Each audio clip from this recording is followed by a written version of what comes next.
Hey there! Today we're diving into a bit of a problem involving the installation of codefar2l code on two different computers. The interesting part, the results are different on each one.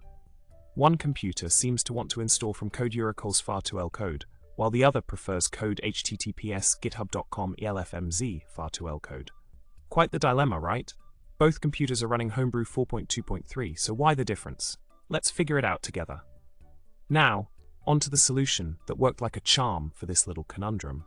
By executing the following commands, codebrew uninstall far2l code and codebrew install homebrew cask far2l code, you can resolve the mismatch and get everything running smoothly again. This simple yet effective fix makes sure that you're installing codefar2l code from the preferred source, resulting in a neat icon in the applications folder. Talk about a hassle-free solution, right? To sum it all up, we've tackled the unexpected hitch in installing codefar2l code on two different computers by smoothly transitioning to the correct installation path. With a quick codebrew uninstall far2l code followed by codebrew install homebrew cask far2l code, you can now enjoy a consistent installation process on both machines. Thanks for tuning in.